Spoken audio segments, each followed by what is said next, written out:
రామ్టాక్కి తిరిగి స్వాగతం. తెలంగాణలో నైనీ కోల్ బ్లాక్ స్కామ్, దీనిపై విపరీతంగా చర్చ జరుగుతుంది. ఏదో కొంతమంది మంత్రులు వాళ్ళ బంధువులకి, ముఖ్యంగా ఉప ముఖ్యమంత్రి భట్టి విక్రమార్క మీద ఎలిగేషన్ నడుస్తుంది. కోర్స్ కేంద్ర బొగ్గు శాఖ మంత్రి కిషన్ రెడ్డే చెప్పాడు స్వయంగా, అసలు తెలంగాణ ఏర్పడిన తర్వాత సింగరేణి కాలరీస్ని పిండేశారని చెప్పాడు. అది బీఆర్ఎస్ కావచ్చు, ఇవాళ కాంగ్రెస్ కావచ్చు అనేది. సరే, ఈ చర్చలో ఒకటి మరుగున పడింది ఏంటంటే, ఈ మధ్యలో కొద్ది రోజుల క్రితం ఒక రిపోర్ట్ వచ్చింది. 14th integrated rating and rankings report, discoms గురించి, విద్యుత్ పంపిణీ సంస్థల పనితీరు గురించి ప్రతి సంవత్సరం రిలీజ్ చేస్తారు. ఇది ఇప్పుడు జనవరిలో రిలీజ్ చేశారు. ఈ జనవరిలో ఎలా ఉంది ఈ రిపోర్టు, ఎందుకు ఇది చెప్పాల్సి వస్తుందనంటే, ఇందుట్లో మన తెలుగు రాష్ట్రాల పరిస్థితి ఏంటో కూడా తెలుస్తుంది. ముఖ్యంగా మొత్తం దేశంలో 60 డిస్కమ్లు ఉన్నాయి, 60. అయితే ఈ రిపోర్టు 54కే వచ్చింది. ఒక 6 డిస్కమ్లు వివిధ కారణాలతోటి నివేదిక ఇవ్వలేకపోయినాయి. సో 54 డిస్కమ్లకు సంబంధించినటువంటి పనితీరు. ఇందులో ఈ 54లో 42 ప్రభుత్వ రంగం స్టేట్ డిస్కమ్స్, 12 ప్రైవేట్ రంగం. తర్వాత ఎందుకు ఇది ప్రాధాన్యత అంటే, మొట్టమొదటిసారి ఇటీవల నేనెప్పుడు వినలేదు, డిస్కమ్స్ అన్నీ కలిపి చూసినప్పుడు మొట్టమొదటిసారి 2701 కోట్ల లాభం వచ్చింది. ఎప్పుడు నష్టాల్లోనే ఉండేది. కేంద్రం వివిధ పథకాలు పెడుతుండేది వాటి నుంచి బయటపడటానికి. మొట్టమొదటిసారి 2701 కోట్ల లాభం వచ్చింది. ఇదే పోయినసారి ఫైనాన్షియల్ ఇయర్ 2023-24 చూసుకుంటే 27,000 కోట్ల నష్టం వచ్చింది. అది గణనీయమైన మెరుగుదల కనపడింది. అదే ఏటీఎన్సీ లాసెస్ చూసుకుంటే పోయిన సంవత్సరం 16% ఉంటే ఇప్పుడు 15% తగ్గింది. అది కూడా మంచి ఇంప్రూవ్మెంట్. మొత్తం ప్రభుత్వ రంగంలో ఉన్న 42 డిస్కమ్స్లో 25 డిస్కమ్స్లు లాభాల బాట పట్టాయి. అంటే ఇంకా 17 డిస్కమ్స్లు నష్టాల్లో ఉన్నాయి. అదే రిపోర్ట్ చేసిన 12 ప్రైవేట్ డిస్కమ్లలో 12 లాభాల్లో ఉన్నాయి.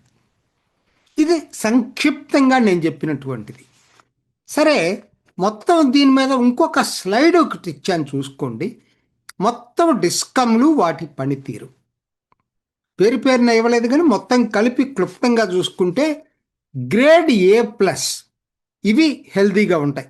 100 to 95 ర్యాంకింగ్లో ఉంటుంది, స్కోర్లో ఉంటుంది. ఇది A+లో 12 ఉన్నాయి. 12లో 6 ప్రభుత్వం, 6 ప్రైవేట్, 50-50. తర్వాత ఏ గ్రేడ్లో 10 ఉన్నాయి. 10లో 8 ప్రభుత్వం, 2 ప్రైవేట్. మూడోది బి గ్రేడు, 9లో 5, 4. సరే, అక్కడ నుంచి ప్రైవేట్ లేదు. ప్రైవేట్ మొత్తం పైన 3 కేటగిరీస్లో ఉన్నాయి. B-లో 13 ఉన్నాయి, సిలో 6, C-లో 4. లక్కీగా డిలో ఏం లేవు. మొత్తం 54 డిస్కమ్ల పనితీరుది. ఇప్పుడు మనం దీంతో పాటు ఈ నేపథ్యంలో అసలు తెలుగు రాష్ట్రాల డిస్కమ్ల పనితీరు ఎలా ఉంది, ఇది మన ప్రధాన టాపిక్. ఆంధ్రాకు వచ్చేటప్పటికి, ఆ స్లైడ్ కూడా ఇచ్చాను చూసుకోండి. ఆంధ్రాకు వచ్చేటప్పటికి 3 డిస్కమ్లు ఉన్నాయి. AP central, AP south, AP east. ఈ డిస్కమ్ల పనితీరు ఒకసారి చూసుకునేటట్టయితే, నేను ర్యాంకు, గ్రేడు, స్కోరు, లాభం ఇవి చూసుకుంటే బ్రాకెట్లో పోయిన సంవత్సరం ఇచ్చాను. కాబట్టి పెరిగిందా తరిగిందా దీన్ని బట్టి మీకు అర్థమవుతుంది. ఏపీ సెంట్రల్ డిస్కమ్ వచ్చి ఆంధ్రప్రదేశ్లో 23వ ర్యాంక్ వచ్చింది, ఎదిగింది. పోయిన సంవత్సరం 48 23కి వచ్చింది. గ్రేడ్ కూడా సి నుంచి బికి వచ్చింది. స్కోర్ కూడా 31.52 నుంచి 67.53కు పెరిగింది. కోర్స్ లాభమా అంటే 7 కోట్లు. 7 కోట్లు అనేది ఏంటంటే నో ప్రాఫిట్ నో లాస్ కిందనే నేను చెప్పాల్సి వస్తుంది. ఇక సౌత్ వచ్చేసరికి సౌత్ వచ్చి 27వ ర్యాంక్. పోయినసారి 4427 అయింది. సి నుంచి బి గ్రేడ్కి వచ్చింది. స్కోర్ కూడా బాగా పెరిగింది గణనీయంగా. లాభం వచ్చి 2 కోట్లు నామినల్. తర్వాత AP eastern power company, distribution company rank 31. Not bad. ఏంటంటే మిగతా దీంతో 54లో 31, 17 నుంచి 31కి పడిపోయింది. ఇది మర్చిపోవద్దు, ఇది పడిపోయింది. ఇది 17 నుంచి 31కి. ఏ గ్రేడ్ ఉండేదల్లా కూడా బి గ్రేడ్కి వచ్చింది. అంటే దీని పనితీరు బాగలేదు ఈస్టర్న్ది. తర్వాత 65 స్కోర్ అలా 50కి వచ్చింది. అదవరకు ఇంకెక్కువ లాభం ఉందల్లా ఇప్పుడు 181 కోట్ల లాభం. లాభంలో ఇది బాగుంది ఈస్టర్న్. అంటే అంతకుముందు ఇంకా ఎక్కువ ఉందన్నమాట. ఇది ఓవరాల్గా ఆంధ్రప్రదేశ్ డిస్కంల పనితీరు చూసేటట్టయితే నాట్ బ్యాడ్. కాకపోతే ఏ తెలుగు రాష్ట్రాలు కూడా ఏ గ్రేడ్లో లేవు. ఏ ప్లస్లో కానీ ఏలో కానీ ఏ తెలుగు రాష్ట్రాల డిస్కమ్ లేవు. ఒక్క ఆంధ్రాలో ఈస్టర్న్ డిస్కమ్ ఉండేది ఒకనాడు, అది కూడా ఈ సంవత్సరం బి గ్రేడ్కి పడిపోయింది. బట్ బి అనేది average, it is not bad. సరే, ఇప్పుడు తెలంగాణ చూద్దాం. అది కూడా ఇచ్చాను స్లైడ్ చూడండి ఒకసారి. తెలంగాణ డిస్కమ్ల పనితీరు ఎలా ఉంది. సౌత్ నార్త్ రెండే ఉన్నాయి తెలంగాణలో. సౌత్ 52వ ర్యాంక్. అంటే మొత్తం 54 డిస్కమ్స్లో కింద నుంచి మూడోది, 52వ ర్యాంక్. పోయినసారి 49 ఉంది, ఇంకా పడిపోయింది 52కి. సి నుంచి సి మైనస్కి వచ్చింది. చూడండి అసలు 11.43 నుంచి 11.84. అసలు 11 ఏంటి, 100కి 11 స్కోర్. అది 1103 కోట్ల నష్టాన్ని చూసింది. ఇది సౌత్ డిస్కమ్ తెలంగాణ. అంటే మన హైదరాబాద్ ఉండేది సౌత్ డిస్కమ్మే. తర్వాత నార్త్ డిస్కంలో ర్యాంకు మొత్తం 54లో చిట్ట చివరిది 50 తెలంగాణ నార్త్ డిస్కమ్ 54 గట. అసలు వినటానికే దారుణంగా ఉంది. మొత్తం దేశంలో అట్టడుగున మనమే ఉండాలా.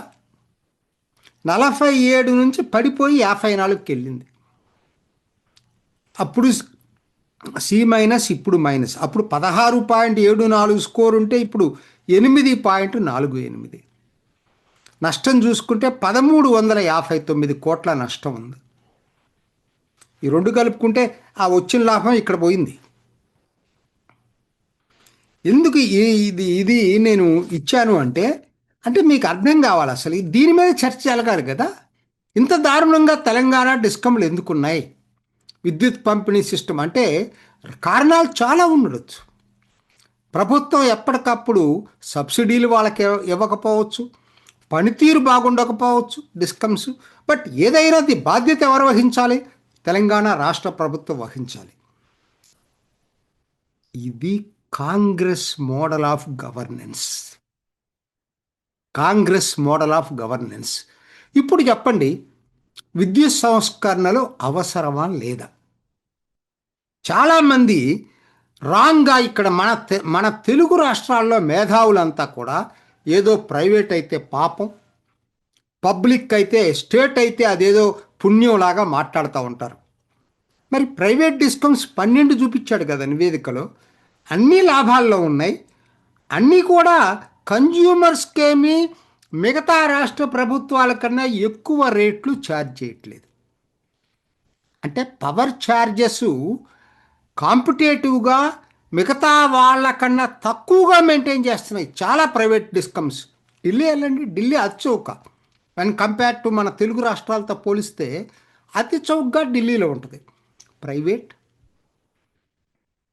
అంటే లాభం తెచ్చుకుంటూనే ఎలా సమర్థంగా మేనేజ్ చేయొచ్చు, తక్కువ రేటుతో కూడా ఎలా ఇవ్వచ్చు అనేది ప్రైవేట్ డిస్కమ్స్ చేసి చూపించాయి. కాబట్టి ఫస్ట్ ఈ మైండ్ సెట్ మనం మారాలి. పబ్లిక్ ప్రైవేట్, ప్రైవేట్ అయితే అన్యాయం, పబ్లిక్ అయితేనే కరెక్ట్ అనేటువంటి మైండ్ సెట్ నుంచి బయటపడదాం. కన్జ్యూమర్కి ఛాయిస్ ఉండాలి. ఈ డిస్కమ్ ఎక్కువ రేటు ఉందనుకుంటే నేను తక్కువ రేటు ఉన్న డిస్కమ్కి వెళ్తాను. ఆ ఛాయిస్ నాకు ఉండాలి. అది సంస్కరణలు, విద్యుత్ సంస్కరణల ప్రధాన ఉద్దేశం. అప్పుడే మొదలుపెట్టారు పంజాబ్లో ట్రాక్టర్ల ర్యాలీ, రైతుల ట్రాక్టర్ల ర్యాలీ. ఎందుకంటే అసలు ఆ రోజు వ్యవసాయ బిల్లులు 3 గనక ఆమోదించబడి ఉంటే ఇవాళ అగ్రికల్చరల్ గ్రోత్ రేటు అద్భుతంగా ఉండేది దేశంలో. దాన్ని ఆ రోజు అడ్డుకుంది పంజాబీ రైతులే. ఇవాళ మళ్ళా విద్యుత్ సంస్కరణల బిల్లుట పార్లమెంట్లో ప్రవేశపెట్టారు. పెట్టంగానే ర్యాలీలు మొదలు. అంటే లేని దాన్ని ఒక భూతం చేసి చూపించి ప్రజలకి సంస్కరణలను తీసుకురాకుండా అడ్డుకోవటంలో పంజాబ్ ఫస్ట్ ఉంటుంది. తెలుగు రాష్ట్రాల మేధావులు కూడా అది అద్భుతంగా రేపొద్దు నుంచి చెప్తారు. ఏ విధంగా ప్రైవేట్ రావటం వల్ల దోపిడీ జరుగుతుంది చూస్తున్నాం కదా. 12 ప్రైవేట్ డిస్కమ్స్ ఉన్నాయి. వాళ్ళు ఏం దోపిడీ చేశారు మిగతా వాళ్ళతో పోలిస్తే? ఇది రాంగ్ కాన్సెప్ట్. ఇప్పటికైనా ఇంత అధ్వానంగా దేశంలో ఉన్న చివరిలో బాటంలో తెలంగాణ డిస్కమ్స్ ఉంటే దీని గురించి మేధావులు ఎందుకు చర్చించరు? ప్రభుత్వానికి లొంగిపోయారా? ప్రభుత్వ కనుసన్నల్లో దీన్ని ఇగ్నోర్ చేయాలని చెప్పి డిసైడ్ చేసుకున్నారా? చెప్పలేం. ఎందుకంటే ఇవాళ ఏదైనా సాధ్యమే. ఇది కాంగ్రెస్ మోడల్ ఆఫ్ గవర్నెన్స్. ఇలానే ఉంటుంది కాంగ్రెస్ మోడల్ ఆఫ్ గవర్నెన్స్. కాబట్టి మిగతా అన్ని రాజకీయాలు పక్కన పెట్టండి. ఈ ఒక్కటి చాలు కాంగ్రెస్ ప్రభుత్వం ఎంత దారుణంగా పరిపాలన చేస్తుందనే దానికి. ఇది నాటి రామ్ టాక్. ఇంకొక ఎపిసోడ్లో మళ్ళీ కలుసుకుందాం. నమస్తే. చూసారు కదండి. మరి ఈ వీడియో కనుక మీకు నచ్చినట్లయితే ఒక లైక్ కొట్టేసి మీ అభిప్రాయాన్ని కూడా కామెంట్ బాక్స్లో తెలియజేస్తూ ఇలాంటి ఇంట్రెస్టింగ్ అప్డేట్స్ కోసం మా ఛానల్ని సబ్స్క్రైబ్ చేసుకోండి.